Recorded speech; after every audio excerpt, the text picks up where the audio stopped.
Et on se retrouve donc pour cette revue de presse de l'économie.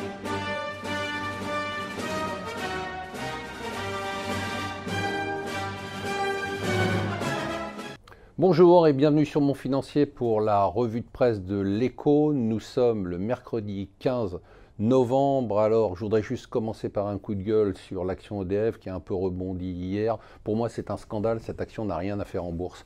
On l'a introduite en 2005 à 32 €. Elle vaut 10 € aujourd'hui. Elle a perdu 10% lundi. 4 milliards d'euros envolés une journée. 4 milliards d'euros, c'est ce que vous et moi avons mis en juin dans EDF pour la recapitaliser. EDF, c'est une entreprise qui n'aurait jamais dû être cotée, qui ne devrait pas être cotée, qui fluctue bien sûr.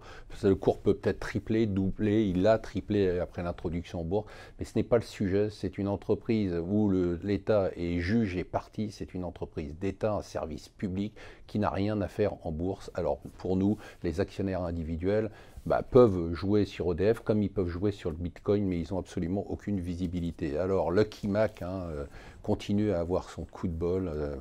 Emmanuel Macron, c'est vraiment quand même incroyable sa situation. Le déficit qui revient en dessous des 3%, pas parce qu'il a pris des mesures extraordinaires, c'est juste parce que les impôts rentrent mieux. Pourquoi les impôts rentrent mieux? Parce que la croissance est plus forte. Pourquoi la croissance est plus forte? Parce que la croissance est extrême, est très forte en Europe et qu'on en profite. Ça continue la débâcle sur le titre Altis de 13% de baisse. On est à 45% de baisse depuis la publication des résultats de SFR qui ont servi de prétexte. Alors on va s'intéresser au sujet et on vous en parlera parce qu'on pense qu'il y a aujourd'hui une bataille qui est en train de se mener des hedge funds, des fonds spéculatifs contre Altis. C'est toujours le sujet qui intéresse et qui inquiète les marchés. Le New York Times nous dit que pour l'instant les républicains n'arrivent pas à se mettre d'accord. Ils ne sont pas très au point sur la réforme fiscale et la baisse des impôts.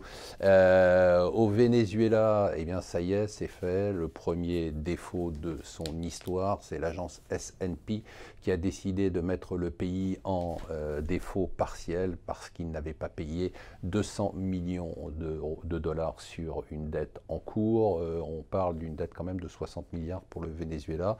Alors les Allemands, eux, ça va bien, ça va même très bien. 0,8% de croissance sur le troisième trimestre, on attendait 0,6. Certains économistes parlent même de surchauffe. Tenez-vous bien, Macron fait du social après avoir fait un budget qui a été qualifié comme budget pour les riches. Il met la barre à gauche, il va dans les quartiers. Je lui souhaite vraiment de réussir parce qu'aucun gouvernement n'a réussi une vraie politique de la ville. J'espère que ça marchera cette fois. Très intéressant, le rapport du ministère de la Culture France Télévisions, une gabegie, comme nous dit le Parisien et aujourd'hui, c'est-à-dire que ce rapport suggère qu'il faudrait prendre des mesures drastiques pour réduire les coûts. Nous, on est d'accord parce qu'il s'agit de notre argent. Voilà, je vous souhaite une excellente journée.